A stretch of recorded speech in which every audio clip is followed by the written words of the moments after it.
Clara Whitmore pressed her back against the painted wall of the Hale Summer Ballroom and prayed the ground would open beneath her slippers. Every chair at every table had a name on it. Not one bore hers. She had walked 3 miles in July heat for this.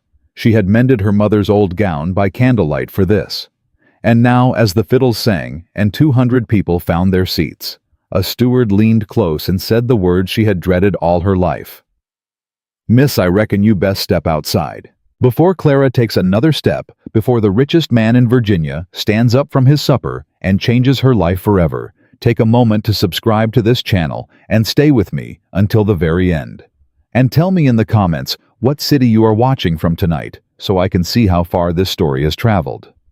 Now let us go back to that ballroom, where a woman who had spent 3 years being invisible was about to learn what it meant to be seen. The steward's hand closed around Clara's elbow with the kind of firmness a man reserves for a stray dog he was paid to remove. "Come along now, miss. There ain't no quarrel here. Just the matter of your name not being on the list. It was on the list last summer. Well, ma'am, it ain't on it now." Clara did not pull away. She had learned long ago that pulling away only made the pity harder to bear. She let him walk her 3 paces toward the wide doors, past the long tables groaning under silver platters of summer fruit, past the chairs where women she had grown up beside now bent their heads together and laughed behind their fans. "Look at her face," one of them whispered loud enough to carry. "Pink as a radish." Shame, ain't it? Her mother was such a fine woman. Was. They always said was now. Her mother had been dead 19 months, and they spoke of her the way a body speaks of a closed book on a high shelf once admired, now too dusty to bother with. Clara kept walking. "Steward, a moment if you please." The voice came from the long head table at the far end of the ballroom, where the Hales and the Ashfords and every family of consequence in the county had gathered for the midsummer supper. The fiddles on the balcony did not stop, but they softened the way a horse slows when it hears a stranger at the gate. The steward turned. Clara did not. "Mr. Hale, sir." "Release the lady's arm." "Sir, she—" "Release it, Walter." The hand fell away. Clara still did not turn. She could not. Because turning meant looking and looking meant believing, and she had spent 3 years teaching herself not to believe in anything that sounded like a kindness in a room full of people who had buried her name alive. "Miss Whitmore." Still she did not move. "Miss Whitmore, turn around if you please." Emily Carter, the only friend Clara Whitmore had left in this whole bright, cruel county, caught her hand from the side and squeezed it hard enough to hurt. "Clara," Emily whispered. "Clara, honey, he is speaking to you." "I know." "Then for mercy's sake, look." Clara turned.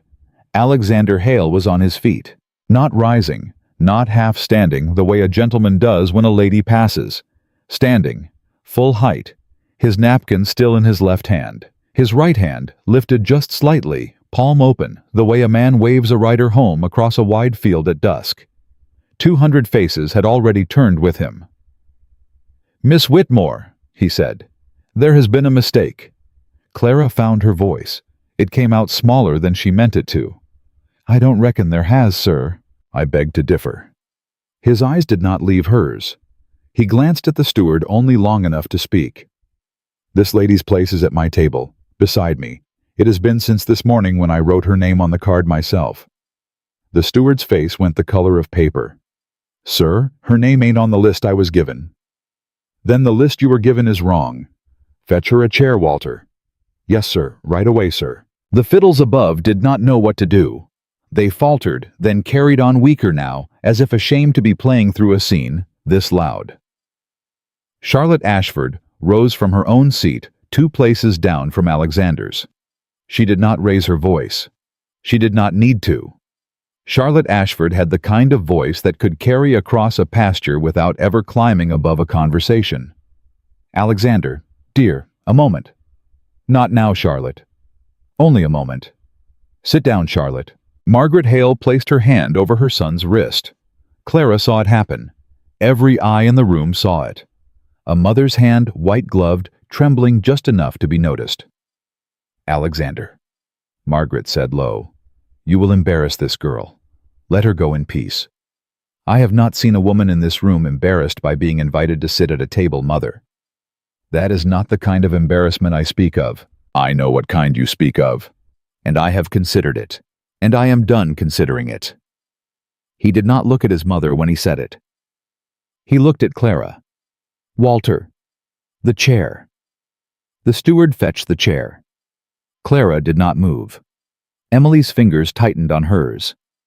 Clara, go. Emily, go. I have watched you eat supper on the back steps of your own aunt's house for 19 months. You go sit at that table, or I swear to the Almighty I will drag you to it by the hair. Clara went. She did not remember her feet carrying her. She remembered only the distance how long the aisle between the tables became when every soul in the room was measuring every inch of it. She remembered the sound her own slippers made on the polished boards. She remembered the way Charlotte Ashford's mouth pressed into a line so thin it disappeared. And she remembered the exact moment Alexander Hale stepped around the end of the long table to meet her halfway. No man had done that for her in 3 years. No man had stood up from a meal and come to fetch her because she was worth fetching. He stopped a pace short of her. He did not reach for her hand. He did not touch her at all. He only inclined his head the way a man does when he means a greeting to be remembered. Miss Whitmore. Mr. Hale. I am glad you came. I was not certain I had been invited, sir. You were, by me. The fault is mine that the steward did not know it. I would not wish you to trouble yourself. It is no trouble. It will be, sir. You know it will be. He almost smiled then. Almost. It did not quite reach his eyes. What reached his eyes was something quieter and older, and a great deal more dangerous to a woman who had taught herself not to believe in kindness. Let it be trouble, then, he said. And he offered her his arm. Clara took it. She did not know why. She had promised herself 100 times in the long, hollow nights after her mother's funeral that she would never again take any man's arm in this county. Not one. Not after what they had said about her father. Not after what they had said about her. But his forearm, under the black broadcloth of his summer coat, was steady as a fence post, and her own hand was trembling, and she was tired. Lord, she was tired. They walked back to the table together. Margaret Hale did not rise. Charlotte Ashford sat down so hard her wineglass clicked against the silver. Alexander drew out Clara's chair himself. The steward hovered useless, holding a second chair, as though unsure what to do with it. Thank you, Clara said, sitting. No thanks are needed, Miss Whitmore. I reckon they are, sir. I reckon they are for a great many things. He looked at her then. Really looked. Not the way men in this room had looked at her in 3 years, as if she were a smudge they could not quite clean off a window. Not the way Charlotte Ashford had looked at her as if she were a debt overdue. He looked at her the way a man looks at a letter he has been waiting a long time to open. Miss Whitmore, he said, may I say something to you that I should have said 9 months ago and did not? Sir, this is not. It is not the place, I know. I will say it anyway, if you will permit it. The room had gone quiet enough to hear the ice shifting in the silver bowls. Margaret Hale's white glove closed around her son's wrist again. Alexander. Mother, please. Clara's throat was dry. She picked up the water goblet at her place and found her hand was shaking so badly the water trembled. She set it down again without drinking. Say it, sir, she said very quietly. Since half the county is already listening, they may as well hear the rest. That time the smile did reach his eyes. I thought of you every day this winter, Miss Whitmore. Somewhere near the back of the room a woman gasped. It was a small practiced gasp, the kind ladies in this county had been perfecting since they were girls. It was the sound of a story being born. Clara felt the blood drain from her face. Mr. Hale, you should not say such things I should have said them in December when your mother was buried, and I did not. I should have said them in March when your father's debts were made public, and I did not. I should have said them in May when you were turned out of the Ashford pew at church, and I did not. I am saying them now. Alexander. Charlotte Ashford was on her feet again. Alexander, this is absurd. The girl has clearly misled you somehow. She has no station. She has no— Charlotte, sit down. I will not sit down. I have been patient with this sentiment of yours for months, and I have said nothing, and now you humiliate me in front of my own father. I have not mentioned you, Charlotte. You are engaged to me. The gasp this time was not practiced. It was real, and it came from a dozen mouths at once. Clara's chair scraped back of its own accord. Or perhaps her hands pushed it. She could not tell. She was halfway standing before Alexander's hand caught her wrist firm, not cruel the way a man catches a horse's bridle when the horse has spooked at nothing. "No," he said quietly. "Sit down, Miss Whitmore, please." "Sir, you are engaged." "I am not engaged." She just said— "I know what she said. I am telling you it is not true." Charlotte's voice rose for the first time that night. "My father has the contract in writing, Alexander Hale. Your father has an understanding, signed by no one, pressed for by him and tolerated by my mother. I have never signed, Charlotte. I have never said yes. You know this. Your father knows this. Every soul at this table knows this. You will ruin this family. I will ruin no one. You will ruin me. I am sorry for that, Charlotte. I am. But I will not marry a woman I do not love. I told my mother so in February. I told your father so in April. I am telling you so now in front of this county, because apparently that is the only way it will be believed." The fiddles stopped entirely. No one had told them to stop. They simply stopped the way birds stop singing when a hawk passes over. Clara sat very still. Emily Carter, from her place 3 tables down, had her hand pressed flat over her own mouth, and her eyes were shining. Margaret Hale's face had gone the color of whey. "Alexander," she said, "if you do this, I will not forgive you." "Mother?" "I will not. Do you understand me? I will not." "I understand you, Mother." "And still?" "And still." Charlotte Ashford made a sound then that was not quite a word. She picked up her skirts in both hands, and she walked out of the ballroom in the long, stiff-backed silence of a woman who knows every eye is on her, and that she must not under any circumstance run. The doors closed behind her. For a long moment, no one at the Hale table moved. Then Margaret Hale stood. "I cannot sit at this table tonight," she said. "I ask your pardon, Alexander." "Mother, please stay." "I cannot." She did not look at Clara. She passed her chair without a glance, without a breath, and she walked out the same doors Charlotte had used. The steward held them open for her, as if he had never seen a door in his life. The fiddles at last began again. Softly, hesitantly, like a child picking up a conversation after a spanking. Alexander Hale sat down beside Clara Whitmore. He did not let go of her wrist. "I am sorry, Miss Whitmore." "For which part, sir?" "For all of it. For not saying it sooner. For saying it now in front of them. For making your night into this." "My night was already this, sir. Long before you stood up." "I know." "You do not know. You cannot." "Then tell me." "Not here." "Then elsewhere." "Anywhere. Tomorrow. The day after. I will come to your door, Miss Whitmore, if you will have me." "You should not." "I will. They will tear you to pieces." "Let them." She turned her face away from him, then because her eyes were filling, and she had promised herself 3 years ago at her mother's graveside that she would never again weep in front of a living soul in this county. She meant to keep that promise. Even now, especially now. "Miss Whitmore." "Yes, sir." "Look at me." "I cannot, sir." "Please." She looked. Alexander Hale's eyes were not the eyes of a man making a scene. They were not the eyes of a man in love with the sound of his own gallantry. They were the eyes of a man who had been carrying something for a very long while and had finally at great cost set it down. "I see you," he said. "I have seen you for a very long while, Miss Whitmore. I am sorry I did not say so until tonight." Clara Whitmore did not answer.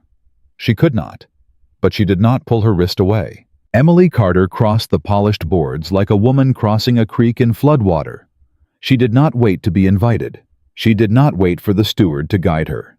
She came around the end of the long table with her skirts in one hand and her chin lifted, and she stopped beside Clara's chair as if she had been there all along. "Miss Whitmore." Emily's voice was loud enough for the next 3 tables to hear, and she meant it to be. "Your napkin." She held it out. Clara took it with fingers that no longer quite worked. "Thank you, Emily." "You are most welcome, Miss Whitmore."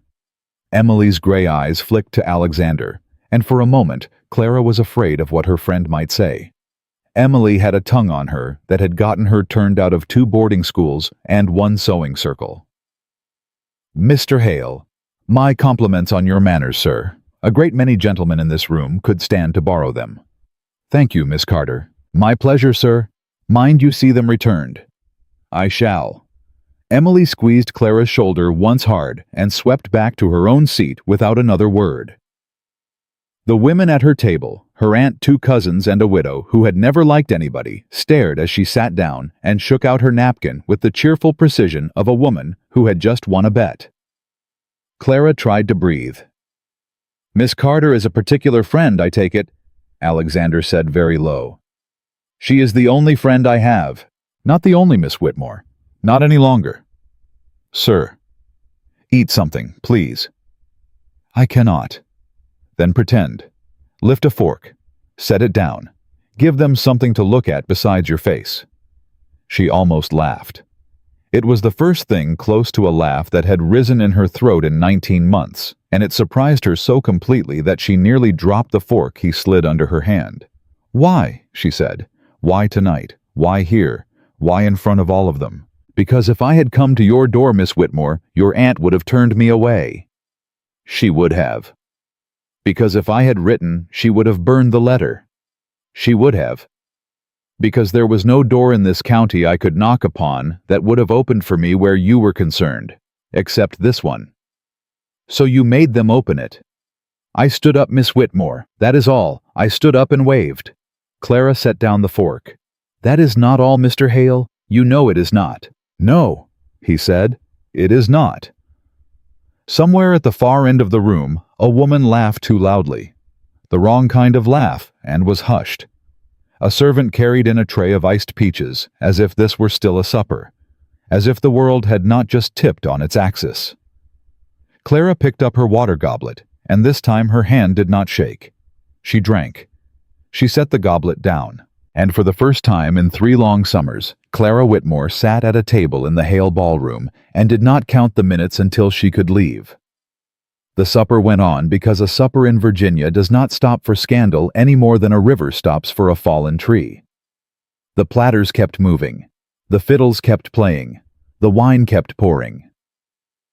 And at the head table of the Hale ballroom, Clara Whitmore ate 3 bites of iced peach and did not taste a single one. "Miss Whitmore." "Yes, sir." "You have not eaten." "I have, sir. 3 bites." "4 would please me better." "4 would choke me, sir." Alexander Hale almost laughed. He caught it at the back of his throat and turned it into a cough against his napkin. 2 tables down, a woman in a lavender silk elbowed her neighbor so hard the neighbor dropped a fork. "They are watching you laugh, Mr. Hale. Let them watch. You are making this worse." "I am making it true, Miss Whitmore. There is a difference." She did not answer. She could not. Because every time he said her name, something inside her chest, that had been holding itself stiff for 19 months, loosened another half-inch, and she was afraid of what would happen when it finally let go. Across the room the doors opened and closed. A man in riding dress came in, found his host absent, and was pointed to the head table. He bent close to Alexander's ear and murmured 3 sentences. Alexander's face did not change. He nodded once. The man withdrew. "Bad news, sir." "News, Miss Whitmore. I have not decided yet what kind." "I see." "No, you do not. Not yet." He set down his napkin. "Miss Whitmore, may I take you home?" "Sir, not tonight. I will not presume on you tonight. My carriage will take you home. I will not be in it." "My aunt's carriage is here, sir." "Your aunt's carriage left an hour ago, Miss Whitmore." Clara went still. "What?" Your aunt left the ballroom by the side door shortly after my mother did. Her carriage rolled out of the drive 10 minutes after that. I asked the groom to be certain. He was certain. She left me. Yes. Without a word. Without a word. Clara pressed her napkin flat against her lap and breathed in through her nose slow, the way her mother had taught her to breathe when she was a little girl, and the world was too loud. I see, she said again. Emily Carter was at her elbow before Alexander finished rising. Emily had the instinct of a hunting dog for a friend's pain, and she had been watching the messenger the whole time. Clara, Aunt Hester has gone home, Emily. Oh, for mercy's sake. Without me. She is a wretched, small-souled, vinegar-blooded old woman, and I have said so to her face, and I will say so again on the church steps if the Lord grants me breath. Emily. Ride with me, honey. My uncle's carriage will carry us both. I will not leave you on this porch waiting for a horse that is not coming. Miss Carter? Alexander's voice was quiet, but it stopped Emily mid-breath. My carriage is already at the drive. Ride with Miss Whitmore in it, if you will. It is larger, and the road to the Whitmore place is longer than the road to your uncle's. The driver has been told to take you both wherever you ask. Emily considered him for a full count of 3. That is handsome of you, Mr. Hale. It is the least I can do, Miss Carter. It is a fair bit more than the least, and we both know it. But I will take the ride, and I will thank you properly for it, because Clara is tired, and I am not too proud to accept a kindness when one is offered honestly. Miss Carter. Mr. Hale. Look after her tonight. I had already planned to, sir. Clara did not remember standing. She remembered Emily's hand under her elbow, and the length of the ballroom passing her like a river under a bridge. She remembered the faces. Lord, she would remember the faces until she died. The women who had cut her at church for 19 months watching her walk past with her head up and a Hale steward holding the door. The men who had pretended not to know her father had died owing them money, now studying the hem of her gown as if it might name a new price for them. She did not look at any of them. Outside, the July air was thick as broth and smelled of horses and cut hay. The Hale carriage stood in the drive, with its lamps lit, and a groom at the head of each horse, and the driver already touching his hat. Miss Whitmore, Miss Carter. Good evening. Good evening, Henry. Emily handed Clara up into the carriage as if she were handing her mother up into a pew. She climbed in after and pulled the door shut herself, and rapped the roof with the flat of her hand. Drive on. The carriage rolled. For a full mile neither of them spoke. Then Emily said quite evenly, I am going to kill your aunt. Emily.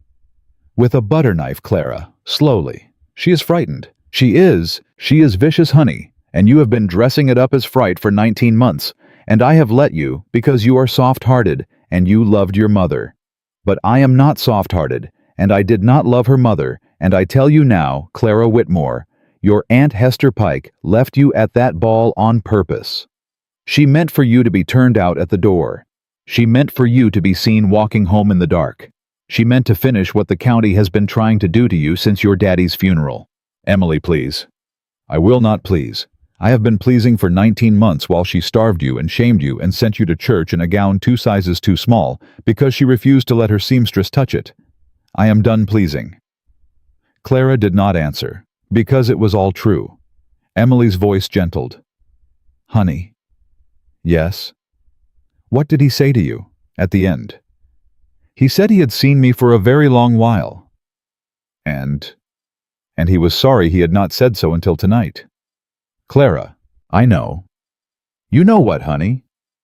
I know what you are going to say. Say it first then so I don't have to. He means it. He means it, Clara. I know. And you. Clara watched her own hands in her lap. They had stopped shaking at some point between the ballroom and the drive, and she had not noticed when. I have not let myself think of what I feel, Emily. Not in 3 years. I do not know how to start tonight. Then do not start tonight. Start tomorrow, or the day after, or whenever the Lord gives you a morning quiet enough to hear yourself think in. But Clara, honey, listen to me. I am listening. That man broke his understanding with Charlotte Ashford tonight. In front of his mother.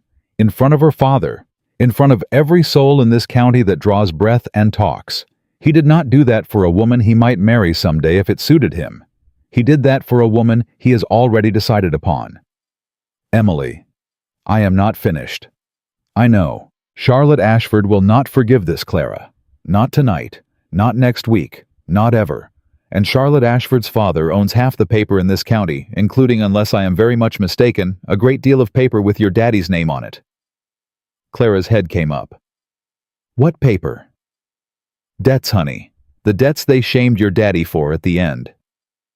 Aunt Hester said those were held by a bank in Richmond.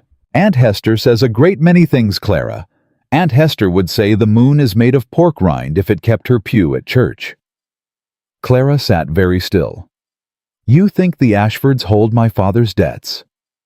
I think William Ashford bought them from the Richmond Bank 11 months ago for 40 cents on the dollar, and I think he has been sitting on them ever since, waiting for a quiet morning to walk them up to your aunt's front door. Emily, how do you know this? Because my uncle keeps the ledgers at the courthouse, Clara, and he is a terrible drunk, and he talks in his sleep, and I pay attention. The carriage hit a rut, and Clara caught the strap above the window to keep from sliding. Why are you telling me this tonight? Because after what happened in that ballroom, honey, William Ashford is going to pull those notes out of his desk drawer before the week is out, and he is going to call them due. And when he does, your aunt is going to hand you over to him like a wrapped parcel, and she is going to smile while she does it, because it will get her name back in Charlotte's mama's dinner book. Oh, yes, oh. Emily, what do I do? Tonight. Tonight you go home. You go up to your room. You lock the door. You do not answer a single knock until my uncle's carriage is in your drive at 8 o'clock tomorrow morning, and I am in it, and we are getting you out of that house. Out to where? My Aunt Patience in Williamsburg. Your Aunt Patience has not spoken to your uncle in 12 years. She has not spoken to my uncle in 12 years. She has written me every Easter.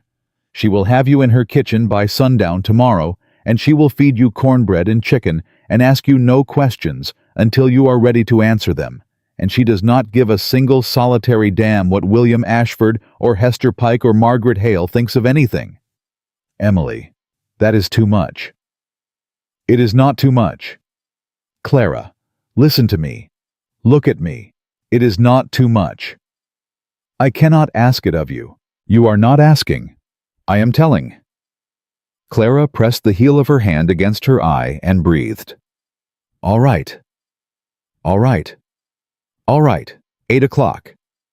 8 o'clock. They rode the last 3 miles in silence, because there was nothing else to be said, and because Clara's throat had closed up around something too large to speak around.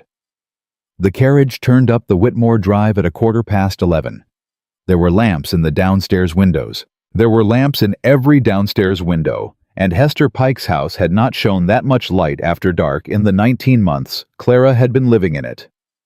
Oh, honey. She is waiting up. She is waiting up with company. Clara, look at the drive. A second carriage stood in the yard. It was not one Clara recognized by the lamp. But the pair of matched grays in the traces were unmistakable. They belonged to William Ashford. Clara's hand closed on Emily's. Emily. I see them. He has come already. He has come already. Emily. Do not get out of this carriage, Clara. I have to. She will know I am here. The driver has already turned. Then you listen to me. You say nothing. You sign nothing. You drink nothing he hands you. You do not sit down in a chair he points to. You do not answer a single question about your daddy's debts, because you do not know anything about them, and that is the honest truth, and it will serve you better than any lie ever could. Yes. And you look at me before you go inside, Clara Whitmore, and you tell me you will be at the door at 8 o'clock tomorrow morning with a bag packed, whatever they say to you tonight. I will be at the door. Swear it. I swear it, Emily. All right. Emily got down first and gave Clara her hand. The driver, bless him, did not say a word about the second carriage, though his eyes had gone to it and back. He touched his hat to both of them and took his horses to the far side of the drive to wait. The front door of Aunt Hester's house opened before Clara reached the bottom step, Hester Pike stood in the frame with a candle in her hand and a look on her face that Clara had seen exactly once before on the afternoon her mother's coffin was carried out of this same door. "Clara, come inside. Mr. Ashford has been waiting 2 hours. Aunt Hester, inside Clara. We will not discuss this on the porch. Emily is with me. Emily Carter is not invited into my parlor tonight, and she knows it. Good evening, Emily." "Good evening, Mrs. Pike. Drive on home, dear. Your uncle will be worried." "My uncle is drunk, Mrs. Pike, and he is not worried about anything tonight except the bottle under his chair. I will stand here on this porch until Clara tells me to leave, and not one breath before." Hester Pike's mouth thinned. "Clara, come inside. Now." Clara turned her head to Emily. 8 o'clock, she said softly. 8 o'clock, honey." Clara went inside. Hester closed the door behind her with the exact careful quietness of a woman who has already decided how the night will end. William Ashford rose from the best chair in the parlor as Clara entered. He was a thick man with a thin mouth, and he had the pleasant, unhurried manner of a man who had never in his 62 years been told no by anyone who mattered. "Miss Whitmore, forgive the hour. Mr. Ashford." "Sit down, child." "I prefer to stand, sir." "Sit down, Clara." "Aunt Hester, I prefer to stand." Hester's nostrils went white at the edges. William Ashford smiled as though Clara's refusal had pleased him in some private way. "Let her stand, Hester. A young woman has her pride. I respect it. She has no pride, she is entitled to William. Hester, please." Hester Pike sat down. She did not like it. William Ashford turned to Clara and laid one large, soft hand on the back of the chair she had refused. "Miss Whitmore, I will not keep you long. It has been a trying evening for all of us. I was not present at Mr. Hale's supper myself, as you know, but I have had my daughter's account, and it has been— Sir, whatever your daughter has told you about me, I did not seek Mr. Hale's attention tonight." "I am sure you did not, my dear." "I was turned away at the door. He called me to his table. I had no notion he intended to say what he said." "I believe you entirely." "You do. Child, I have known you since you were in leading strings. I watched your mother dandle you on her knee in this very parlor. Do you imagine I think you capable of the sort of calculating scheme my Charlotte is weeping about upstairs in her own room tonight? I do not. I never have. Thank you, sir. But, Miss Whitmore, the fact remains that Alexander Hale has made a public spectacle of his preference for you, and that spectacle has consequences. And the first of those consequences is that my daughter's prospects as of this evening are a matter of some concern to me." "I am sorry for that, sir." "I know you are. I know it. I do not blame you, child. I blame him. But blaming him does not mend Charlotte's situation, does it?" "I do not see how I can mend Charlotte's situation, sir." William Ashford smiled again. It was a patient pastoral smile, the smile of a man about to explain a hard lesson to a child he was fond of. "Well, my dear," he said, "that is what I have come to discuss." He reached into the leather case beside his chair and drew out a thin packet of papers bound with a black ribbon. He set them on the little rosewood table at his elbow. He did not untie the ribbon. "Do you know what these are, Miss Whitmore?" "I have a notion, sir." "Do you?" "My father's debts." "Your father's debts, yes." Clara did not let her face change. She had promised Emily. She had promised herself. "I was not aware, sir, that those debts had passed to your hand." "They have been in my hand for nearly a year, my dear. I bought them from the Richmond Bank after your father's death, as a kindness to your mother, so that the bank should not press her in her grief." "A kindness?" "A kindness. And my mother knew of this. Your mother knew. We spoke of it twice. She was a fine woman, Miss Whitmore." "Yes, sir, she was." "After her passing, I did not think it proper to press your aunt with these matters during the mourning year. So I have sat on them. I have paid the interest from my own purse. I have let them lie." "That was generous, sir." "It was not generous, Miss Whitmore. It was prudent. Because I was waiting for a moment when the settlement of them might do the most good for the most people. And I believed until this evening that moment would come in the form of an engagement between you and my nephew Thomas, which your aunt and I had been quietly arranging these past 6 months." Clara's head came up. "What? Didn't she tell you, my dear?" Clara turned to Hester Pike. Hester Pike did not meet her eye. "Aunt Hester." "Clara, I have been trying to speak to you about Thomas for some weeks." "You have not said one word to me about Thomas Ashford ever in my life, Aunt Hester. I was waiting for the right moment to sell me, Aunt." "Clara Whitmore, you will not speak to me in that." "Hester, peace." William Ashford's soft hand came up. "The child is tired. She has had a long evening. Let her speak." Clara took a slow breath. "Mr. Ashford?" "Yes, Miss Whitmore. Am I correct in understanding, sir, that you have come here tonight at nearly midnight to tell me that I am to marry your nephew Thomas in settlement of my father's debts? I have come here, Miss Whitmore, to tell you that the arrangement your aunt and I had discussed for Thomas is in light of this evening's events no longer suitable." Clara blinked. "Then, Thomas, I fear, will not have the stomach for a wife the county has already paired with Alexander Hale in its imagination, and I will not ask him to. Thomas is a good boy. He deserves a quiet match." "Then what do you want of me, sir?" "I want, Miss Whitmore, for you to leave Alexander Hale alone." "Sir, I have not sought—" "I am not finished, my dear. Sir, I want you to write Mr. Hale a letter tonight. I have drafted it myself to save you the trouble." He drew a single sheet of paper from the leather case and set it atop the bound packet. "It is quite short. It says that tonight's events took you by surprise, that you were not complicit in them, that you have no feelings for Mr. Hale beyond the respect you bear any gentleman of his station, and that you will not receive him if he calls upon your aunt's house. You will sign it. I will see that it reaches Mr. Hale by breakfast. And these papers," he laid his hand atop the bound packet, "will return to the bottom of my desk drawer, where they will lie quietly for the remainder of your natural life, and your father's good name will not be dragged through a second scandal on top of the first." The parlor was very quiet. Clara could hear the tall clock in the hall ticking through the silence like a man counting money. "If I do not sign, sir." "If you do not sign, my dear, the sheriff will be at this door on Monday morning with a notice of sale. Your aunt's house, which, as you know, your father mortgaged to my bank 3 years ago to cover his last season of cotton, will be placed at public auction on the courthouse steps within the month. Your aunt will be without a roof. You will be without a roof. And your father's name will be spoken in every parlor in the county, not as a man who died in honorable debt, but as a man whose daughter was offered a quiet arrangement and refused it out of vanity." Clara looked at her aunt. Hester Pike was weeping, quietly, into a handkerchief she had tucked into her sleeve.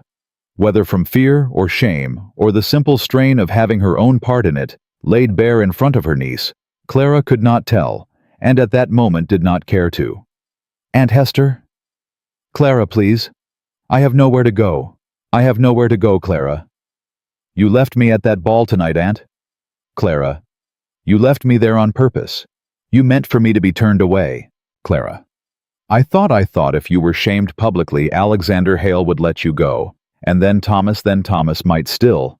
"Aunt Hester, I thought I was helping you, Clara."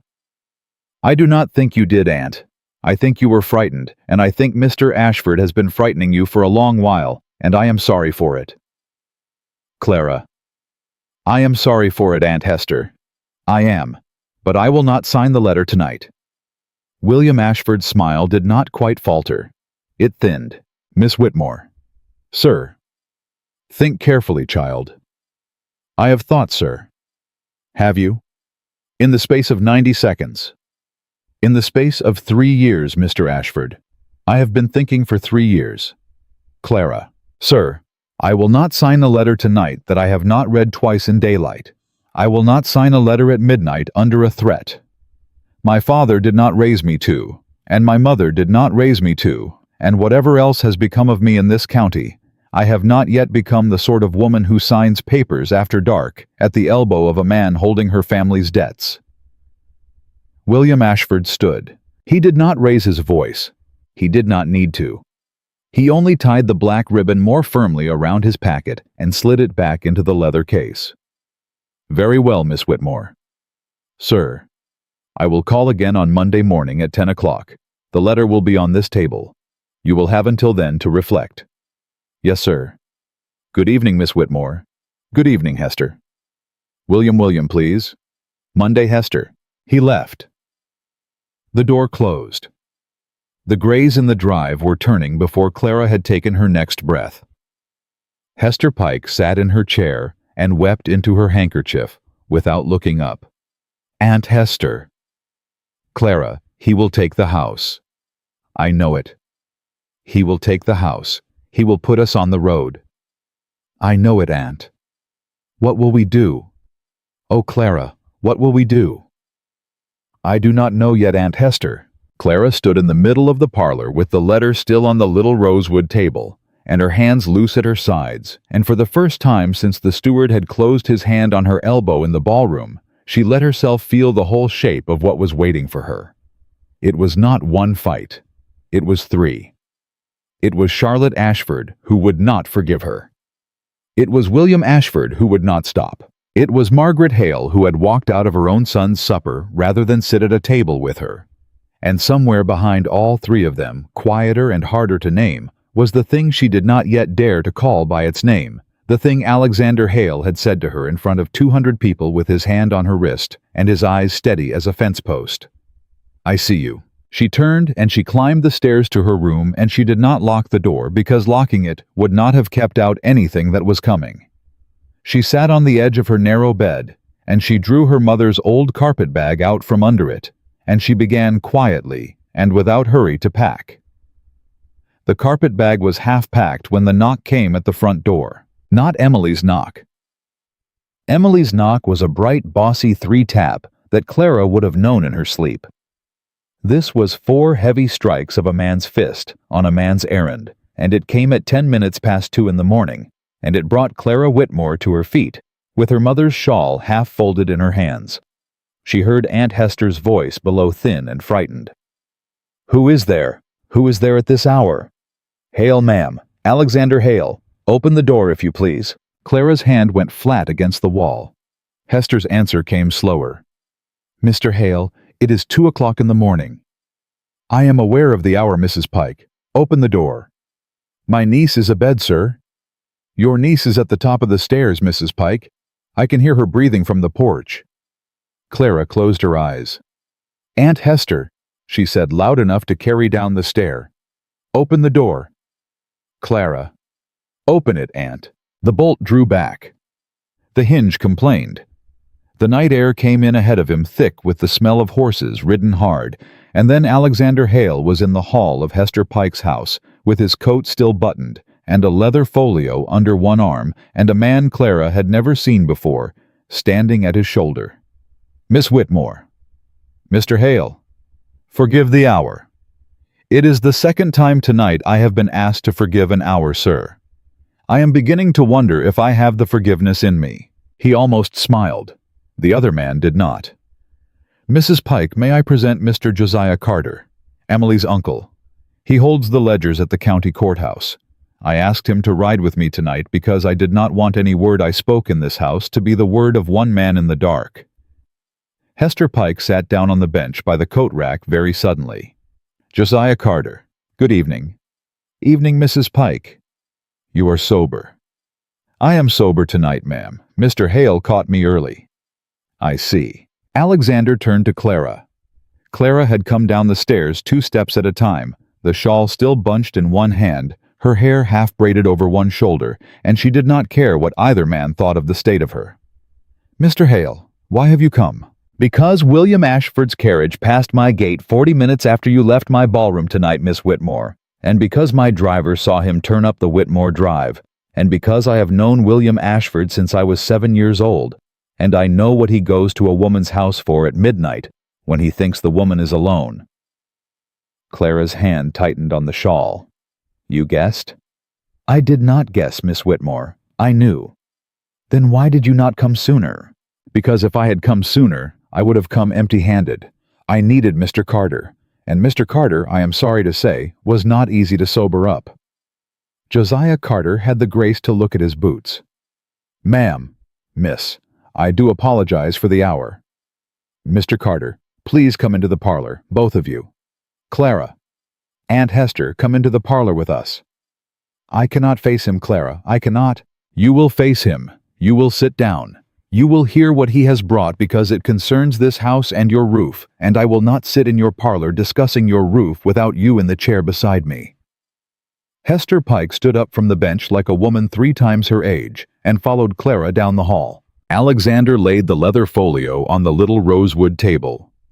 The same table where William Ashford had laid his black-ribboned packet 4 hours earlier. He did not sit. He waited until Clara was seated and until Hester was seated, and then he looked at Josiah Carter. "Mr. Carter, tell them." Josiah Carter cleared his throat. "Mrs. Pike, Miss Whitmore, I've been keeping the ledgers at the county courthouse going on 19 years. I seen near every deed, near every mortgage, near every note of sale that has been registered in this county in that time. I want you to understand that before I say the next thing." "We understand, Mr. Carter. 4 years back in the spring before Mr. Whitmore passed, Mr. Whitmore come into the courthouse with a letter of credit from the Planters Bank in Richmond for $740. He paid off the back taxes on this house. He paid off 2 notes at the general store. And he paid off a sum of $300 that he owed to Mr. William Ashford personal with Mr. William Ashford's receipt signed and witnessed in my own hand." Clara went still. "My father paid Mr. Ashford. In full, miss. $300 paid in full receipt witnessed April of 18 and 16. Mr. Carter, Mr. Ashford sat in this parlor tonight and showed me a packet of papers that he said were my father's debts." "Yes, miss, I know it. Mr. Hale told me what Mr. Ashford said." "Then the papers were—" "Well, miss, that is the part I come to now. That packet Mr. Ashford is holding is real paper written in your daddy's hand. But it ain't debt he owed at the end. It is old paper. It is paper from before he got his letter of credit. He paid those notes, miss. I watched him pay them. I signed the witness myself. Mr. Ashford should have surrendered that paper to your daddy on the day of payment. He did not. He kept it. He kept it. He kept it, miss.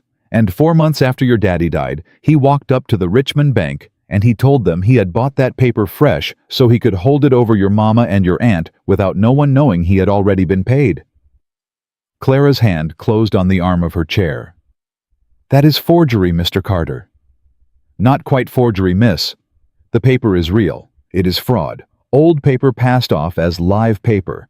A hanging offense in some states, a penitentiary offense in this one." Hester Pike made a small strangled sound. "Josiah, are you sure?" "I am sure, Hester. I got the receipt." "You have the receipt?" "I have the copy of the receipt, Hester. The original is in your own dining room sideboard top drawer on the right under a stack of your sister's church programs. I watched your sister put it there the afternoon she brought it home from the courthouse. She was proud, Hester. She said she wanted you to see your brother-in-law had made good." Hester Pike pressed both hands over her mouth. "Oh, no. Aunt Hester. Oh, Clara. Aunt Hester, did you know?" "No, no. Clara, I never opened that drawer. Your mother brought things to me, and I put them away, and I never looked. I never looked, Clara. I swear to you on my sister's grave, I never looked." "You would not let me into the sideboard." "I would not let you into anything, Clara. I locked up every scrap of your mother's that came into this house, and I told myself I was saving it for you, and I was not. I was keeping it from you because I was angry that she died and left me with you." "Oh God, Clara." Clara did not answer her aunt. She could not yet. There was a ringing in her ears that was not anger and was not grief, and she did not know what to call it, and she did not want to call it anything until she had heard all of it through. "Mr. Carter." "Miss?" "You are prepared to swear to what you have just said in a courthouse under oath in front of a judge." "I am, miss.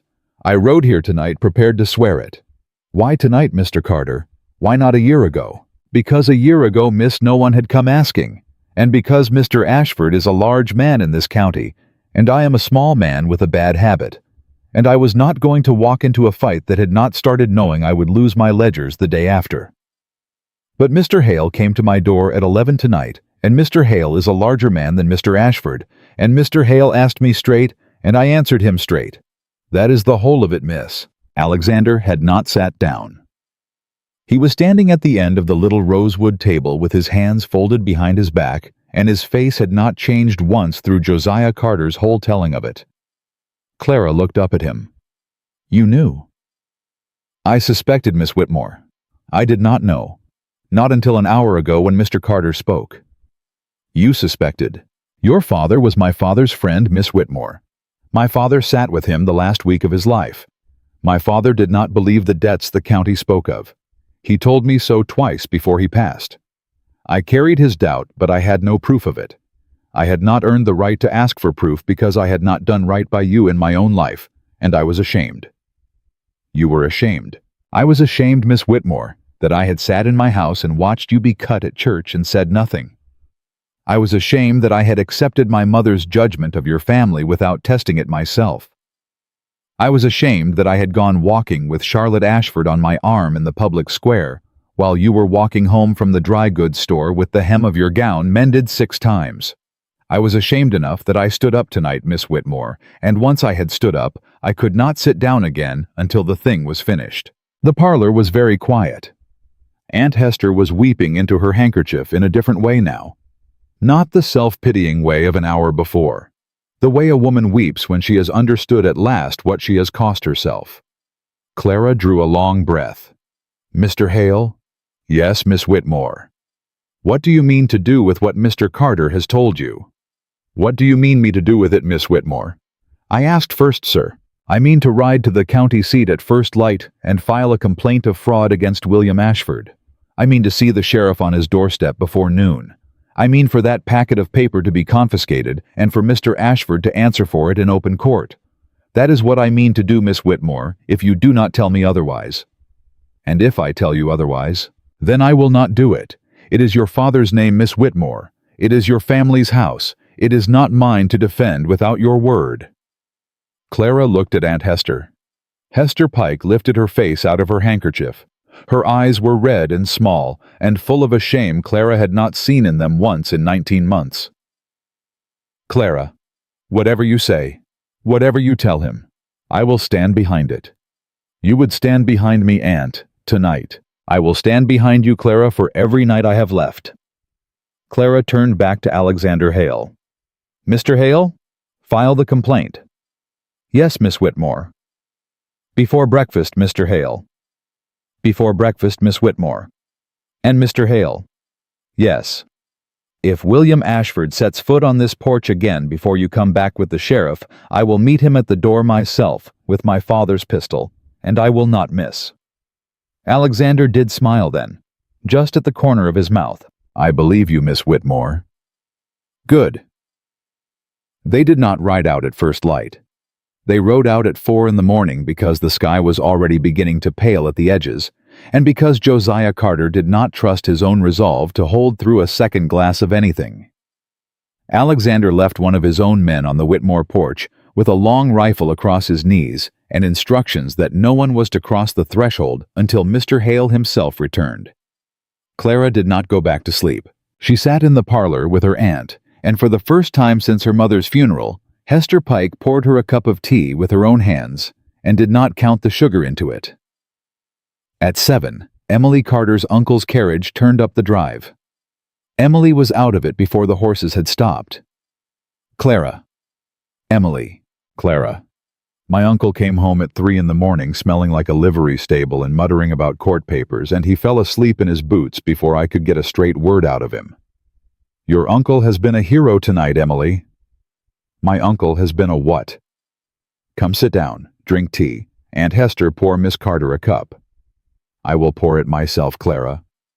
"You will sit in your chair and pour it, Aunt. It is yours to pour." Hester Pike poured the tea with hands that were not quite steady, and Emily Carter, who had come into that parlor with a speech prepared about Hester Pike's character, took the cup and said only, "Thank you, Mrs. Pike," and sat down. Clara told her everything in 20 minutes. Emily did not interrupt. Emily, who had interrupted every story told in her hearing since she was 6 years old, sat with her cup in both hands and did not speak until Clara had finished. Clara. Yes. Clara, I am going to cry, and I do not want you to laugh at me for it. I will not, Emily. Clara, your daddy was an honest man. I know it, Emily. I have always known it. But to hear a stranger say it in my mother's parlor at 2 in the morning is a different thing from knowing it. Oh, honey. Yes. They sat together. The tea cooled. The house made the small morning sounds of a house that had not slept. At 8:15, a second carriage came up the drive faster than was safe for a summer road, and before Clara had made it to the window, the front door was flung open by a woman who had not been invited. Charlotte Ashford stood in the hall of Hester Pike's house with her bonnet half off and her eyes wild and her gloves in her fist. Where is he? Miss Ashford. Where is he, Clara Whitmore? Where is Alexander? He is not here. He rode out of his own drive at 4 o'clock this morning, and my father's man followed him as far as the Carter farm, and he turned north toward the county seat. And my father has been up since 5. My father has been locked in his study since 5, and he will not speak to me. Miss Ashford, please, sit down. I will not sit down in this house. What have you done, Clara? Clara stood up from her chair. Her hands were quiet at her sides. She did not raise her voice. She did not need to. I have not done anything, Charlotte. Your father has done it. 4 years ago, he took $300 from my father's hand in this very parlor, and he signed a receipt for it, and then he kept the paper, and after my father died, he went to a bank in Richmond and pretended he had just bought it. That is what has been done, Charlotte. And I did not do it, and Mr. Hale did not do it. And I am sorry, Charlotte, because I can see from your face that you did not know. And I have been on the wrong end of a father's silence in this very room, and I would not wish it on any woman living. Charlotte Ashford's face did not change all at once. It changed in pieces. The mouth first, then the eyes, and last the hand that had been holding the gloves. The gloves dropped to the floor, and she did not pick them up. He would not. Charlotte? My father would not. Charlotte, sit down. Charlotte Ashford sat down on the edge of Hester Pike's best chair. She did not look like the woman who had walked out of a ballroom the night before with every eye in the county on her back.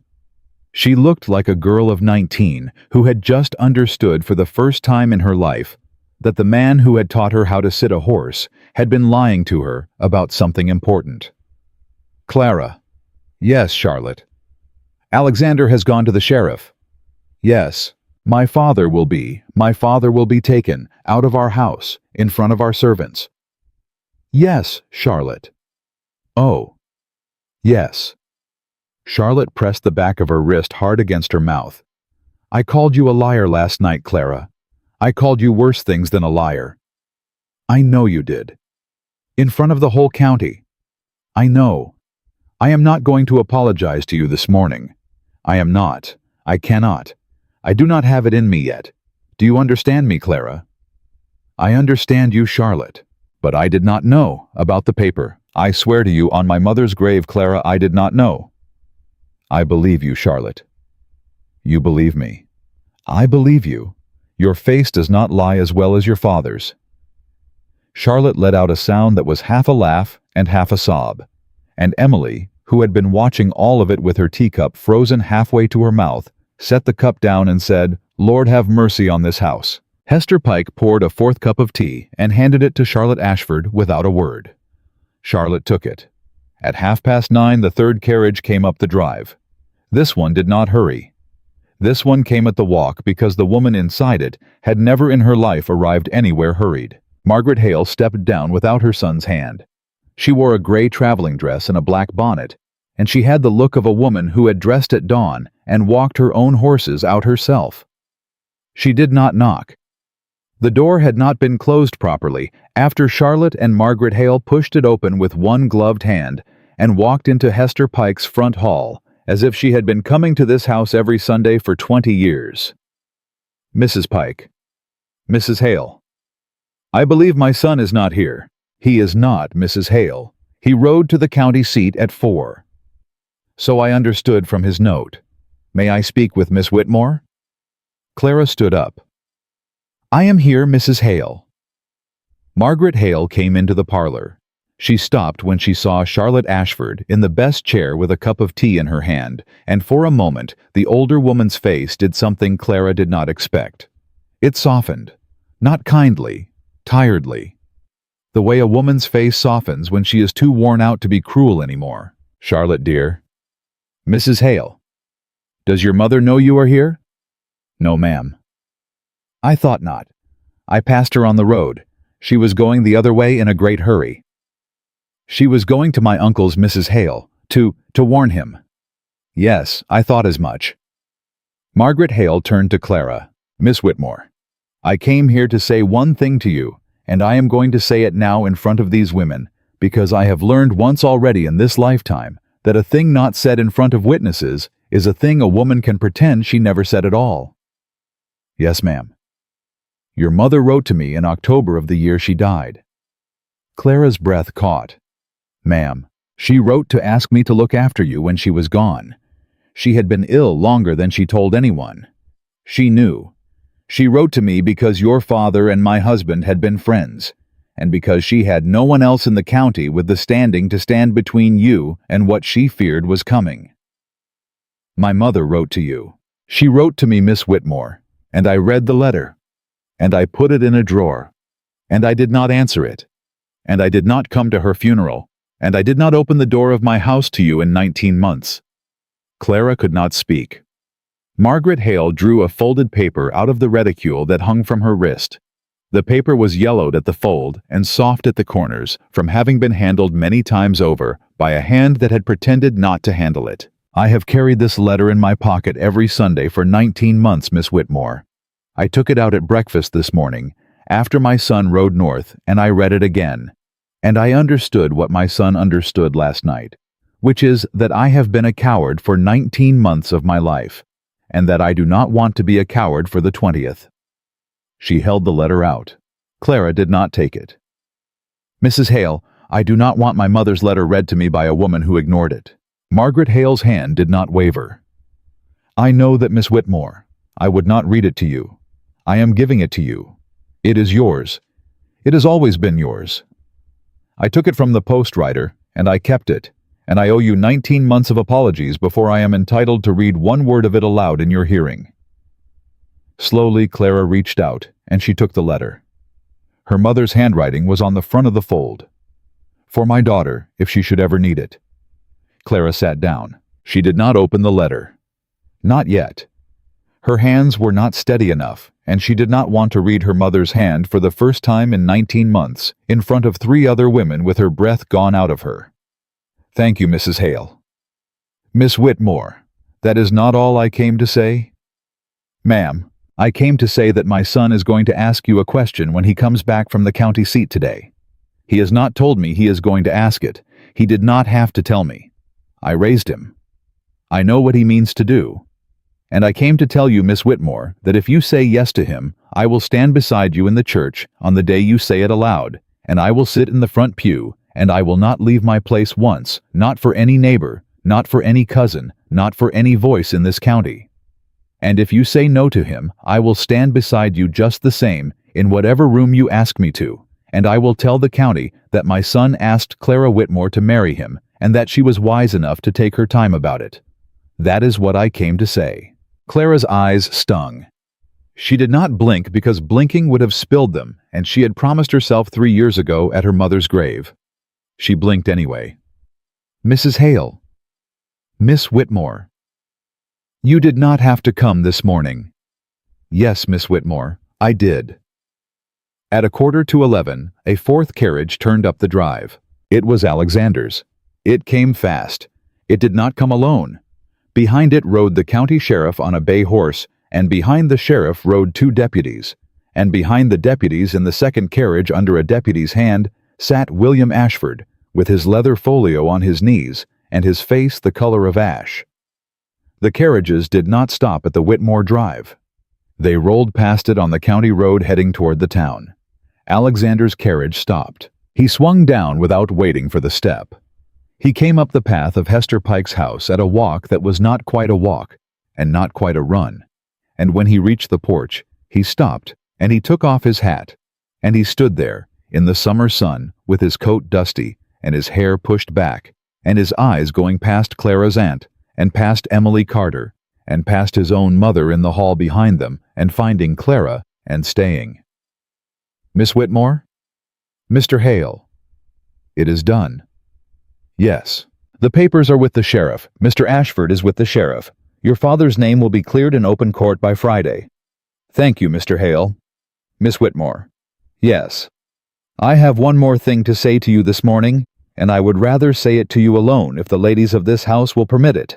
But I will say it here in front of them, if you would rather." Clara Whitmore stood on the top step of her aunt's porch, with her mother's unopened letter in one hand, and her other hand gripping the railing, and she looked at Alexander Hale for a long moment, without speaking.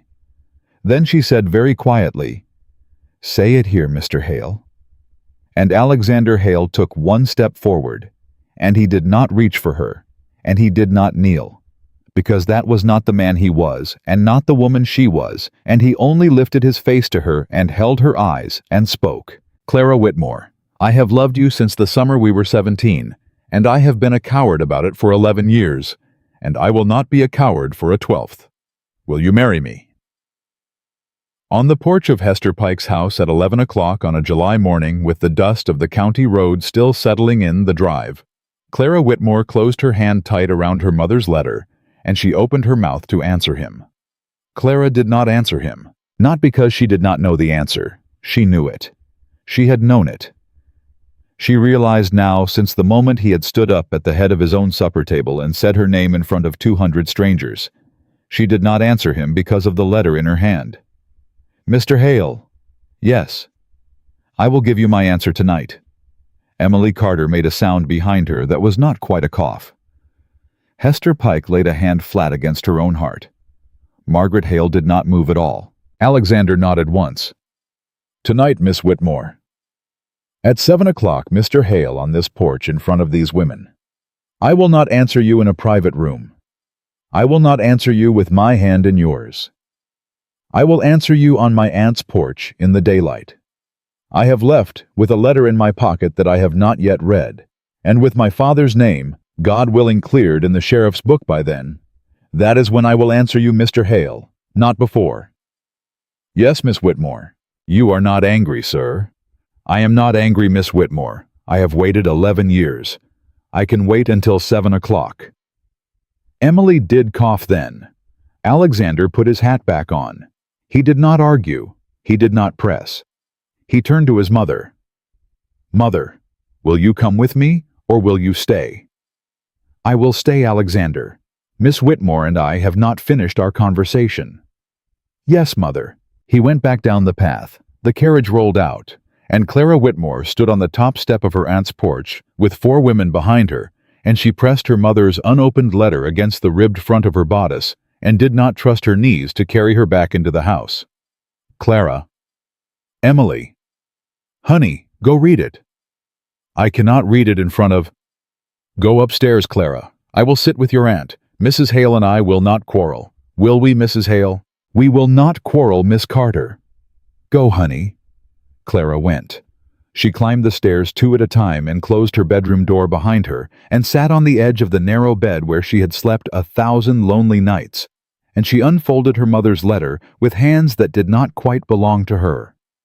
"My dearest girl, if you are reading this, I am gone, and the worst I feared has come to pass, and you have need of me that I cannot answer except by paper. Forgive me for that. Forgive me for every day I was too ill to tell you these things by daylight, and forgive me for every day I was well and still did not. There are 3 things you must know, and I will set them down in the order they matter. The first is that your father was an honest man. You have heard it said he was not. You have heard that his debts were his own foolishness, and that he died under the shame of them. He did not. Your father paid every debt he owed in the spring of 16 with a letter of credit from my brother Nathaniel in Richmond, who sent it without telling us, and whom your father could never afterward thank in person, because Nathaniel took a fever that July and went to his rest. The receipt of that payment, signed by William Ashford and witnessed by Mr. Josiah Carter, lies in the sideboard in Hester's dining room, in the top right drawer, Under a stack of church programs I placed there myself, the afternoon your father brought it home. I hid it there because I did not trust Hester to keep it safe if she saw what it was. I was right not to trust her. I am sorry for saying so about her own sister. But it is true, and truth is all I have to leave you." Clara pressed her free hand flat over her mouth. "The second thing is that William Ashford knew what he did. He came to this house in the August after your father died in the heat, and he sat in my parlor, and he told me that my husband's debts were still outstanding, and that I would be wise to look kindly upon an arrangement between you and his nephew Thomas, who was then a boy of 20, with a weak chin and a weaker spine. I told William Ashford to his face that I had the receipt. I told him I had witnesses. I told him that if he pressed us, I would walk into the county courthouse myself on a Monday morning and lay the receipt on the clerk's desk with the whole town watching. He left my parlor, and he did not come back, and I thought I had frightened him off for good. I was wrong about that too. I was too sick by then to see how patient he was. He was waiting for me to die." Clara made a sound she did not recognize as her own. "The third thing, my darling, is the hardest. Margaret Hale." Clara's hand shook. "I wrote to Margaret Hale in October. I asked her to stand by you when I could not. I did not ask because she and I were friends. We were not. I asked because I knew a thing about her that she did not know I knew, and I was not above using it at the end to secure my daughter's safety. Forgive me for that, Clara. A dying mother is not always a proud one. Margaret Hale's husband Robert loved me when I was a girl. He loved me before I was engaged to your father. He asked me to marry him in the spring of '96, and I said no, because my heart was already spoken for, and he married Margaret the next year, and he was a good husband to her and a good father to Alexander, and I never once in 30 years gave him reason to think of me. But Margaret knew. She has always known. Robert told her once in a quarrel, and she never forgot it, and she has looked at me across every church pew for 3 decades as though I were a thief. I was not. I never was. But she did not forgive me for being the woman her husband had loved first, and I did not ask her to. I wrote to her in October, and I asked her for the sake of her own soul to look after my daughter when I was gone. I did not threaten her. I did not need to. I only told her that the account between us could be settled by her kindness to you, or it could be settled in front of God on the day she followed me, and she might choose which. She did not answer my letter. Clara and I died thinking she had chosen the second. I am sorry, my darling. I did what I could. I was not enough. If she has come to you at last, as I pray she has, do not be hard with her. She is not a cruel woman. She is a frightened one. She has carried a grief for 30 years that was not hers to carry, and she has made you pay for a little of it, and she knows it. Let her make it right if she tries to. Let Alexander make it right if he tries to. I have watched that boy look at you since you were both 17 years old, Clara, and he has been honest in it from the first, and he is not his mother's son in the ways that matter. I leave you my mother's pearl cross, which is in the bottom of my sewing basket wrapped in the blue handkerchief. I leave you the receipt in the sideboard. I leave you $200 in my brother Nathaniel's bank in Richmond under your name, which your father did not know of, and Hester does not know of, and which will be yours upon your 21st birthday, which you will have reached by the time you read this. And I leave you my love, Clara, which was never a small thing, which was never anything but the largest thing I had. Your mother." Clara Whitmore sat on the edge of the narrow bed, and she wept without sound, because a woman who has trained herself for 3 years not to weep aloud does not forget the trick in a single morning. She wept for a long while. Then she folded the letter carefully along the same creases her mother had used, and she put it inside the front of her bodice against her skin, and she washed her face at the basin, and she went downstairs. The 4 women in the parlor looked up as one. Clara did not sit. "Mrs. Hale?" "Miss Whitmore." "My mother wrote me about you." Margaret Hale's face did not change. It only went very still the way a lake goes still before weather. "I expected she would, Miss Whitmore. She told me about Mr. Robert Hale." "Yes?" "She told me that you carried a grief for 30 years that was not yours to carry. Your mother was a gracious woman, Miss Whitmore, even in her last writing. She asked me not to be hard with you. Your mother was kinder to me than I deserved. I am not certain I can obey her in this, Mrs. Hale. Not today, perhaps not this year. But I will tell you what I can do today. I can sit in a pew with you in a church on a Sunday, and I can take your hand at the door when you offer it, and I can let you stand beside me on the day you said you would stand beside me. That I can do. The rest will take longer." Margaret Hale inclined her head. "That is more than I asked for, Miss Whitmore. It is a great deal more than I had any right to expect. Aunt Hester." "Yes, Clara. There is a receipt in your sideboard, top right drawer, under the church programs." Hester Pike was on her feet before Clara finished saying it. "Clara, fetch it, Aunt. Bring it into this room. It has waited 19 months." Hester Pike left the parlor at a half-run and came back 3 minutes later with a folded square of yellow paper in her hand and tears running plain down her cheeks. "Clara. Oh, Clara, it is here. It is here. It was right where she said. Your mother wrote on the front of it, Clara. She wrote, 'For my daughter, when Ashford comes to her door.' I know Aunt Hester. I never looked in that drawer, Clara. I never once in 19 months looked in that drawer. I swear to you. I know you did not. If I had opened that drawer, Clara—" Aunt, sit down. Give me the paper." Hester sat. Clara took the receipt and she unfolded it, and she read it through once slowly, and then she folded it again, and she set it on the little rosewood table beside the leather folio Alexander Hale had left behind when he rode into town. "That paper will go to the sheriff this afternoon, Aunt Hester." "Yes, Clara.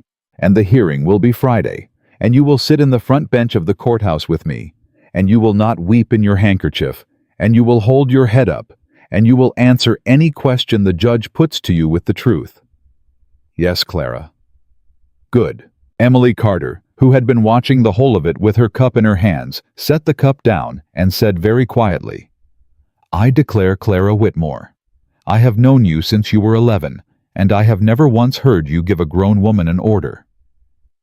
I have never once had cause to Emily. Well, you have cause now." "I do, Emily. I have cause now." At 2 o'clock the first visitor came.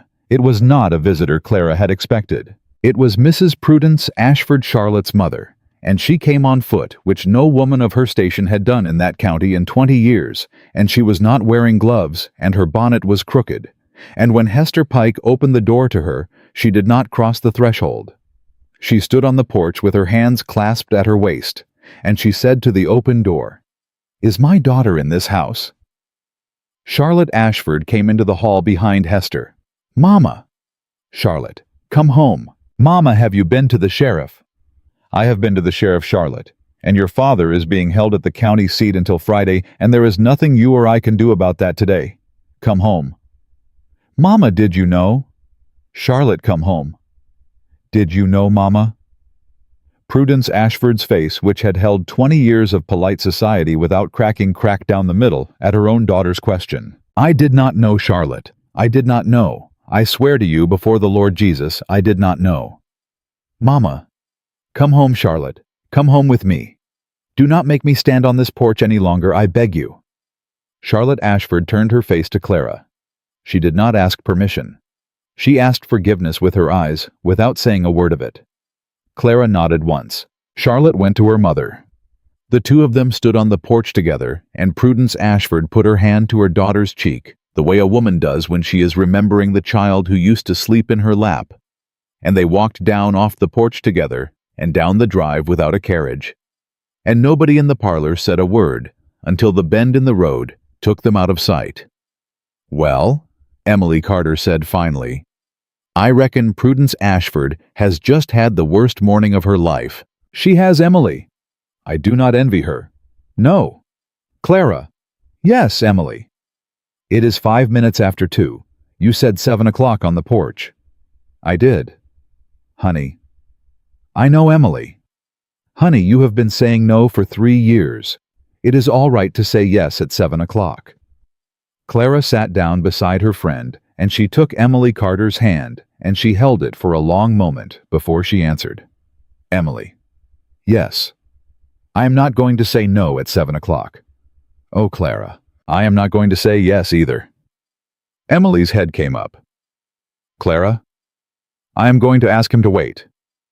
Clara, for why? Because I have been 3 years invisible. Emily and I am not yet 3 hours visible, and I will not step from one into the other in a single afternoon. My father's name is not yet cleared. My aunt's house is not yet safe. My mother's letter is not yet an hour old against my skin. I will not promise a man my life in the same week I have learned how to breathe under my own name again. I will ask him to wait until Christmas. Christmas. Christmas, Emily. 5 months. I will say to him in front of these women on that porch at 7 o'clock that I will marry him at Christmas if he still wants me then. And if he does not want me, then I will not hold him to a word spoken in a summer he would rather forget. Emily Carter looked at her friend for a long moment. Then she said very softly, "He will still want you, Clara." "I know he will, Emily." "Then why?" "Because I want to know what it feels like to be a woman who has wanted Emily. For a season. Not a bride, not a scandal, not a fiancée. A woman who is wanted with her feet on her own floor, in her own house, with her father's name on her own lips. I have never been that woman. I would like to be her for 5 months before I am anybody else." Emily Carter squeezed Clara's hand. "That is a fine reason, Clara." "I am glad you think so." "He will think so too." "I hope he will." At 6:45, Clara went upstairs, and she washed her face, and she unpinned her hair, and pinned it up again without her aunt's help, and she took her mother's pearl cross from the bottom of the sewing basket, wrapped in the blue handkerchief, and she fastened it at her throat with fingers that were not quite steady, but were not afraid. She came back down at 7 exactly. Alexander Hale was already on the porch. He had come on foot. His carriage was nowhere in sight. He stood at the bottom of the steps with his hat in both hands and his coat brushed clean of the morning's dust. And when Clara opened the door, he did not smile, and he did not speak. He waited. Clara stepped out onto the porch. Behind her, the 4 women of the parlor arranged themselves in the hall where they could hear without being seen. Emily Carter, who had never in her life been content with hearing, without being seen, planted herself in the open doorframe with her arms crossed. "Mr. Hale." "Miss Whitmore." "I have read my mother's letter." "Yes."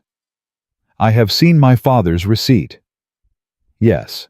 "I have sat with your mother in my aunt's parlor for 6 hours, and she has not left her chair once, and she has poured her own tea." Alexander's mouth moved, not quite a smile. "I am glad to hear it, Miss Whitmore." "Mr. Hale." "Miss Whitmore." "I will marry you." He did not move. He did not speak. He only closed his eyes for the space of one long breath, and Clara saw his jaw work once, and she understood that this man who had stood up in front of 200 people the night before had been more afraid of this moment than any other in his life. "Miss Whitmore?" "I will marry you at Christmas, Mr. Hale, not before." His eyes opened. "Christmas." "Christmas, sir. 5 months.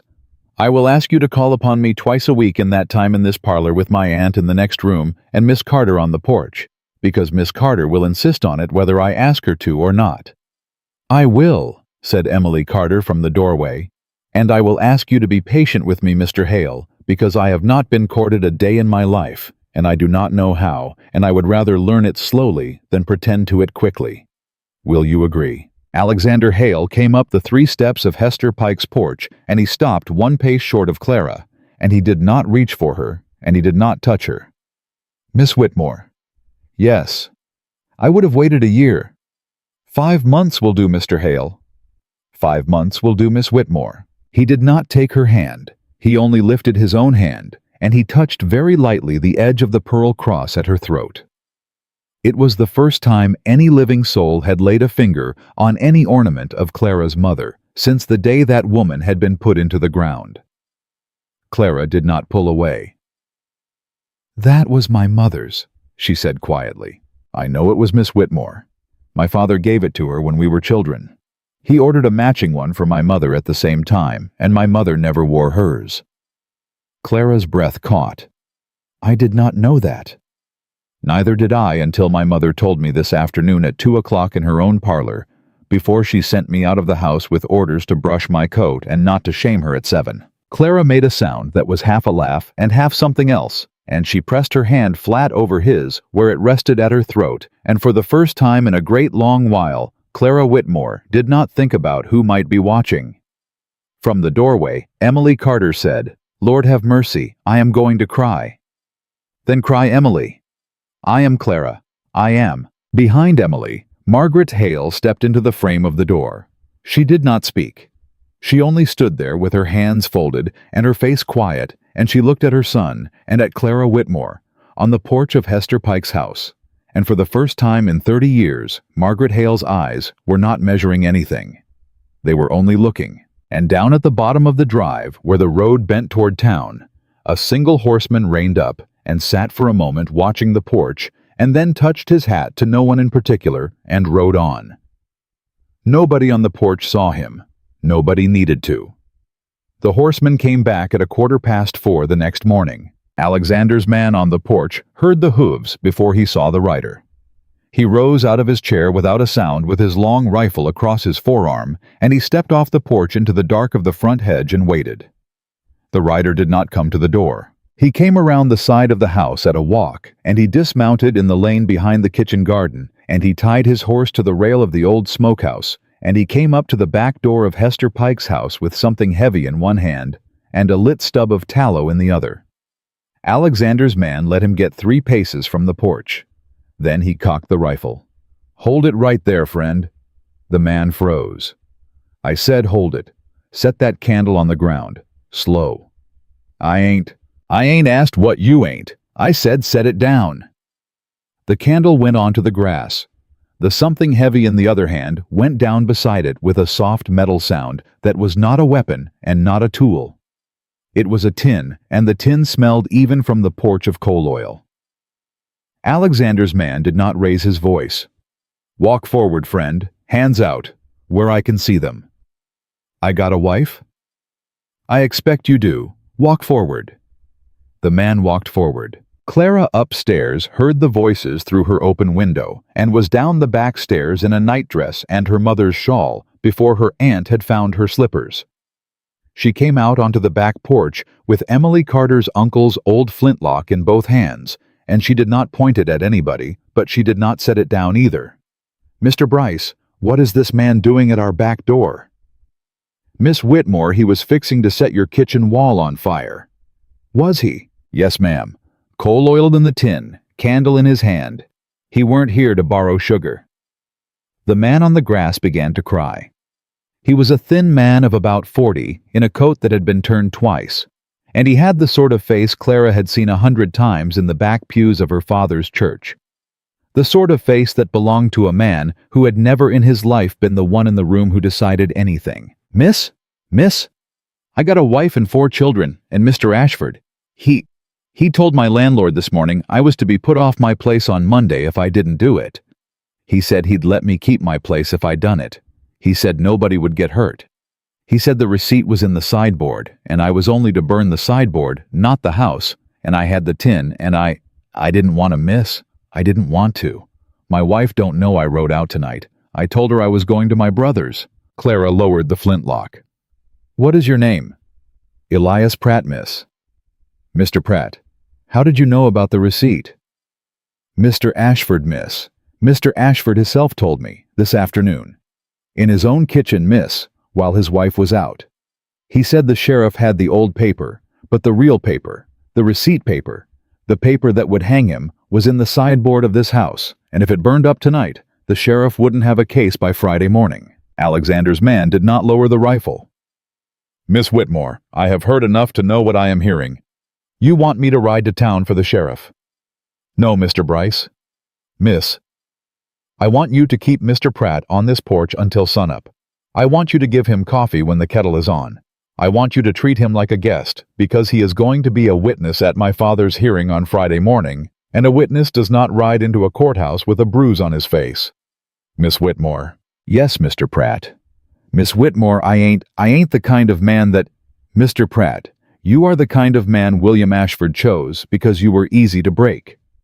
You are also the kind of man who walked into my kitchen yard and could not go through with it." Those are two different men. Mr. Pratt and I am speaking to the second one. Will you swear in a courthouse on Friday morning to what you have just told me on this porch? Yes, miss, I will. Say it again. I will, miss. I will swear it, before the judge, in open court. Good. Clara turned. Hester Pike was in the back door in her wrapper, with one hand pressed over her mouth. Clara. Aunt, fetch a cup of coffee for Mr. Pratt when the stove is hot. Fetch one for Mr. Bryce as well. Mr. Pratt will sit on the porch until morning. He will not come into the house. He will not be tied. He will not be ill-treated. Do you understand? Yes, Clara.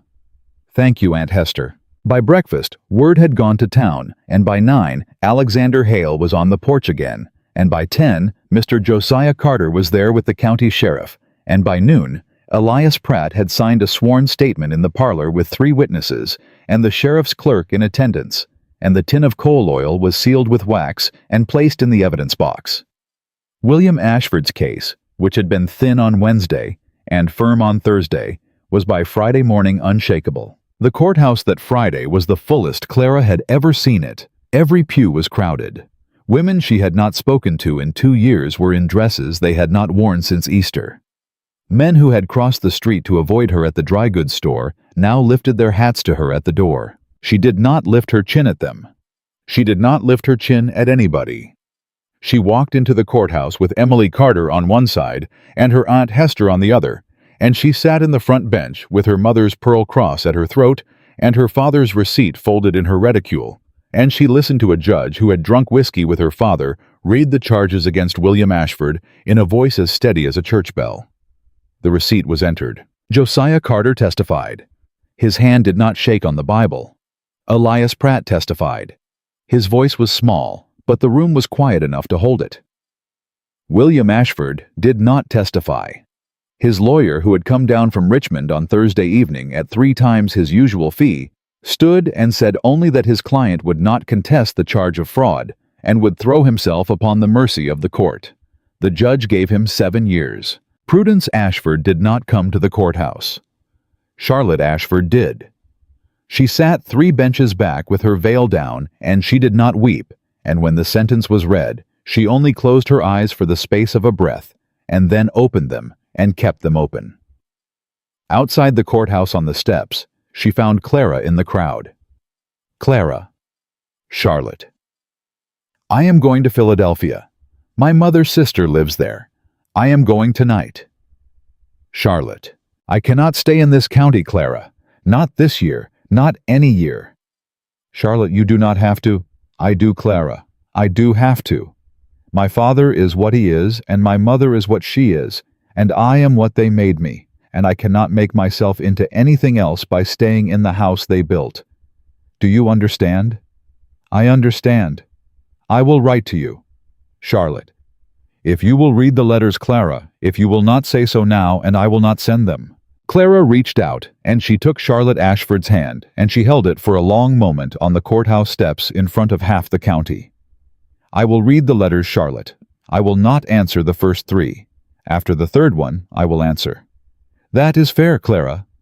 It is all I have today. It is more than I deserve today. Charlotte Ashford went back down the steps to her carriage, and she did not look back. And by Sunday morning she was gone from the county, and by Christmas of the following year, she would be married to a Philadelphia doctor who did not know her father's name and did not ask. And Clara would stand up at that wedding as a matron of honor in a dress Charlotte had ordered from her own seamstress as a gift. But that was a year and a half away, and nobody on the courthouse steps that Friday morning knew it yet. Summer bled into August.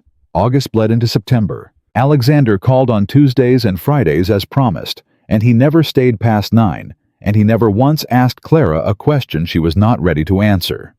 He took tea in Hester Pike's parlor. He played checkers with Emily Carter's little brother badly. He walked Clara as far as the front gate, and no further. On the 6th Friday, he brought his mother with him, and Margaret Hale sat on Hester Pike's best chair and accepted a cup of tea from Hester Pike's hand. And the 2 women, who had not exchanged a civil word in 19 years, spoke for 40 minutes about the price of wool and the state of the Methodist roof, and when Margaret rose to leave, Hester walked her to the door herself. That was the week Hester Pike began to weep at strange moments. Not the showy weeping of the summer, a quieter weeping. The kind a woman does when she is letting go one seam at a time of the woman she has been for 20 years and does not wish to be any longer. Clara did not press her aunt. She only brought her a fresh handkerchief each morning and sat with her in the afternoons, and by the end of September, Hester Pike had taken over the reading of the household accounts that she had neglected for 2 years, and the kitchen garden that she had let run to seed, and the Sunday morning pew, which she had been too ashamed to occupy in full dress since Clara's mother's funeral. In October, Alexander asked if he might kiss Clara's hand at the gate. "Mr. Hale." "Miss Whitmore." "It is October." "I am aware of the month, Miss Whitmore." "It is not Christmas." "It is not, Miss Whitmore." "Why now, sir?" "Because I have waited 3 months, and it seems to me a respectable period, and I do not wish to wait 5 if 3 will do." Emily Carter, who was on the porch again, because Emily Carter was perpetually on the porch, said, "Lord Clara, let the man kiss your hand, he is near to dying of it." Emily: "I am speaking, Clara, as your oldest friend, and the witness of this entire courtship, which has been as chaste as a Quaker picnic, and I say unto you—" Emily: "Yes, Clara. Go inside." "I will not." "Go inside, Emily, or I will go inside."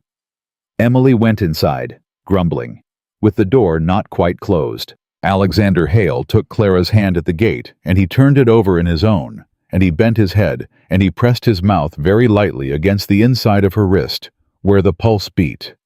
And Clara Whitmore felt a thing she had not known a woman's body could feel.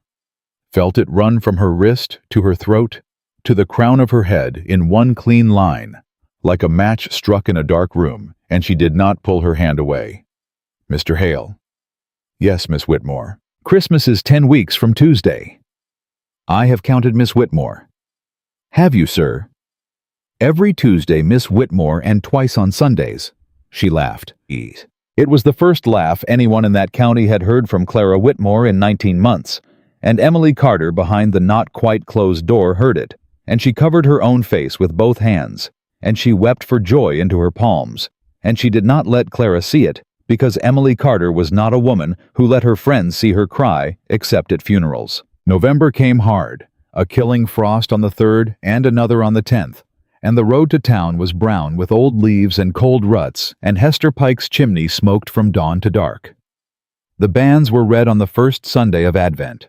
Clara sat in the Hale family pew that morning with Margaret Hale on one side of her and Hester Pike on the other, and when the minister read her name aloud, Clara Elizabeth Whitmore of this parish spinster, there was a small sound from the back of the church, a sort of collective indrawn breath, and then silence. And then the service continued, and nobody stood up to forbid the banns, and nobody would have, because by December of that year, there was not a soul in the county brave enough to stand between Alexander Hale and the woman he had chosen in July. The wedding was Christmas Eve. It was not a grand wedding. Clara had refused a grand wedding. She wore a dress of dark blue wool that Margaret Hale's own seamstress had cut, and Hester Pike had finished by hand, and she wore her mother's pearl cross at her throat, and she carried a spray of holly and white winter roses that Emily Carter had arranged in the kitchen that morning. Emily stood up with her. Alexander's cousin stood up with him. The church was half full. It would have been full if Clara had allowed it. She had not. She had sent word through Margaret Hale that the service was to be kept to family and particular friends, and that the county might wish her well on the church porch after, and not before. The county wished her well on the porch. They wished her well for nearly an hour. Clara stood at the top of the church steps in her dark blue wool, with Alexander Hale's hand at the small of her back, and she received every neighbor who had cut her at this same door for 19 months, and she did not refuse a single one, and she did not embrace a single one either. She took each woman's hand and she thanked her, and she let the hand go. It was enough. It was more than enough. It was in fact more than most of those women had expected, and more than several of them deserved, and they knew it, and they went home knowing it. At the end of the line stood Mrs. Prudence Ashford. She had come on foot again. She had not been invited. She stood at the bottom of the steps with her hands folded and her veil down, and she did not come up. Clara walked down to her. Mrs. Ashford? Mrs. Hale. It was the first time anyone had called Clara by her new name. She felt it land, and she did not flinch. Mrs. Ashford, thank you for coming. I was not invited, Mrs. Hale. I know you were not. Thank you for coming anyway. Charlotte sends her love. I received her letter last week. I wrote her back on Monday. She will be very glad, Mrs. Hale. She speaks of you in every letter she writes home. I am glad to hear it. Mrs. Hale. Yes. I will not keep you on the steps in the cold. I will only say one thing. Ma'am, my husband is in Richmond, and he will be in Richmond for 6 more years, and when he comes home, he will not be a man I know, and I will not be a woman he knows, and what comes of that is between him and the Lord. But I want you to know, Mrs. Hale, that I went to your mother's grave this morning. I went at dawn. I had not been in 6 years, and I should have gone in every one of them. I went this morning. I took her a holly branch, and I asked her pardon. I do not expect she granted it, but I asked. Clara reached out, and she took Prudence Ashford's gloved hand in both of her own, and she held it for a long moment. She would have granted it, Mrs. Ashford. Mrs. Hale. She would have. My mother was a better woman than I am. I do not know about that, Mrs. Hale. I am beginning to doubt it. Prudence Ashford went home. She did not stay for the supper at the Hale house. She walked the 2 miles back down the county road in her widow's black before its time, and by the following Easter she had sold her house and gone to Philadelphia to live with Charlotte, and by the Easter after that she was teaching Sunday school in a Philadelphia parish where nobody knew her name, and she was by every account that reached Clara a happier woman than she had ever been in her life. The supper at the Hale house that Christmas Eve was small. Hester Pike sat at Alexander's right hand, and Margaret Hale sat at Clara's left, and Emily Carter sat across from Josiah Carter, and Josiah Carter had not touched a drop of liquor in 4 months, and did not touch one that night. And Elias Pratt and his wife and 4 children sat at the far end of the table in clothes Clara had ordered from the Hale seamstress the week before because Elias Pratt had been turned off his place by his landlord for testifying, and Alexander had put him on the Hale land with a cottage and a wage before the sentence was a week old. They ate goose. They ate oyster pie. They ate apples roasted with cinnamon. They drank mulled cider and sweet wine. Margaret Hale stood at the end of the meal and said a grace so short Emily Carter accused her later in the kitchen of having been afraid someone would interrupt her. And Margaret Hale laughed. She laughed. Out loud. In front of witnesses. And Emily Carter declared she would remember it on her deathbed. After supper, when the guests had gone, and when Hester Pike had been carried home in the Hale carriage half asleep, and when the fires had been banked and the candles snuffed, Clara Whitmore Hale stood at the top of the broad staircase of the Hale house with her husband's hand in hers, and she looked down at the hall. Below the hall where 5 months earlier a woman had been turned away from a supper table, and she spoke quietly into the quiet of her own new home. Alexander? Yes, I want to say one thing. Say it, Clara. I was not a woman worth standing up for in July. Clara, let me finish.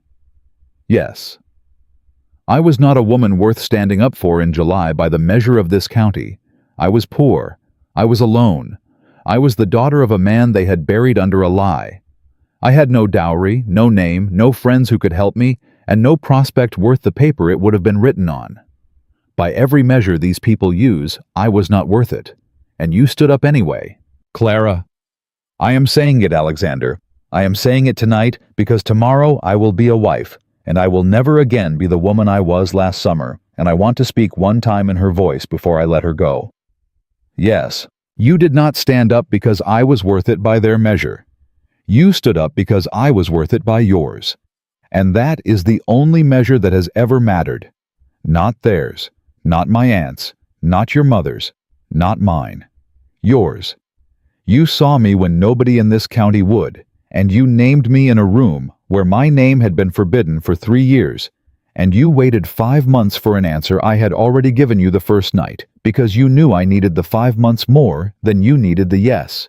Clara. I love you, Alexander Hale. I have loved you since the summer we were 17. Clara Whitmore. I know it. I have always known it. I was only waiting for the summer we were both brave enough to say so out loud." He drew her against him at the top of the stairs, and he did not kiss her, not yet, because they had a lifetime for kissing, and he had learned over 5 long months that Clara Whitmore was a woman to be met, not hurried. He only held her, and Clara rested her forehead against the black broadcloth of her husband's coat, where her hand had rested on his forearm for the first time in the middle of a ballroom 5 months before, and she closed her eyes, and she let herself at last be held. A woman's worth is not set by the seat she is offered at another person's table. It is set by the seat she keeps when the table is her own. Clara Whitmore kept hers. And on a Christmas Eve in the year 1820, in a house on a hill in Virginia, with the woman who had mothered her buried 19 months in the frozen ground, and the man who had seen her standing with his hand in her hair, Clara Whitmore Hale was at last home, and she was never from that night forward invisible to any living soul again.